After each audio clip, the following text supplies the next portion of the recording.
Changing the Constitution. A vote by the people to change the Australian Constitution is called a referendum.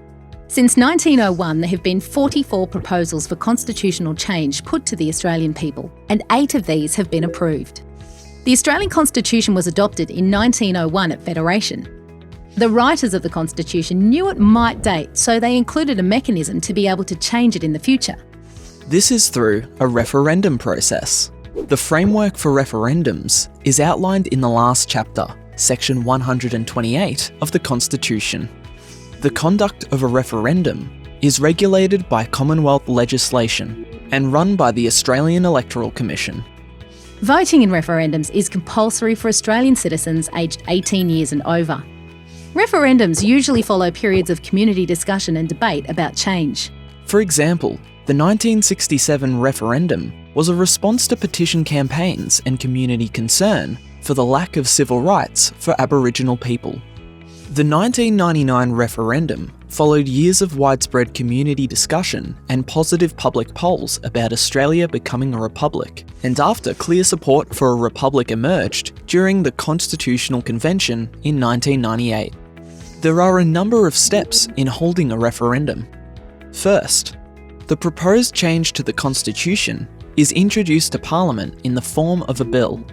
This bill must be passed by both Houses of Parliament, or alternatively, passed twice in either the House of Representatives or the Senate. After the Parliament has agreed, the proposal must be put to the Australian people between 2 and 6 months later. The Governor-General issues a writ for a referendum. The referendum must be held on a Saturday. Meanwhile, committees are formed by interested members of the House of Representatives and Senators. Those in favour of the proposal prepare the yes case, and those opposed prepare the no case. As outlined in the legislation, the Australian Electoral Commission distributes information provided by Parliament for voters, outlining the proposed changes to the Constitution, including the yes and no cases for those changes.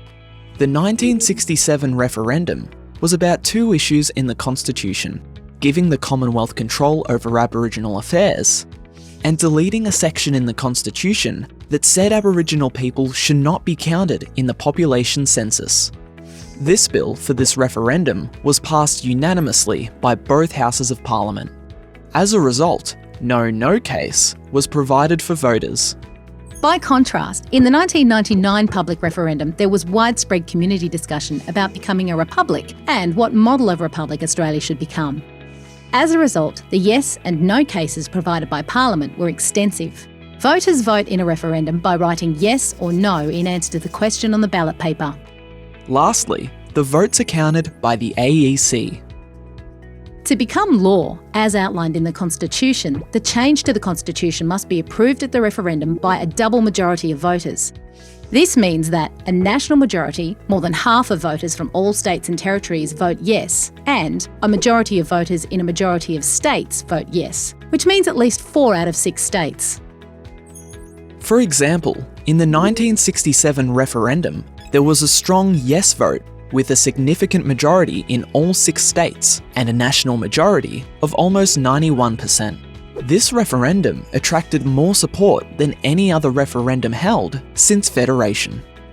For the Republic question in the 1999 referendum, the national yes vote was just over 45%, and the only state or territory with a majority yes vote was the ACT. Clearly, no double majority was achieved because there was no state majority.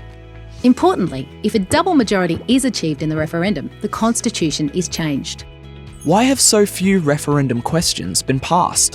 The 1967 referendum attracted a high level of national support.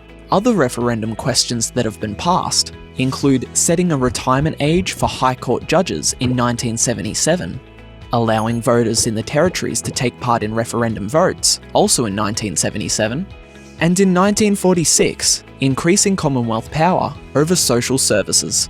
Several reasons have been suggested for the lack of success of referendums in changing the Constitution. The main reason is that the double majority is difficult to achieve. The 1937 referendum results demonstrated this. Many suggested amendments to the Constitution would increase Commonwealth power at the expense of the states. Also, generally, change is hard for many people. As always in a democracy, the power for change is in the hands of the people.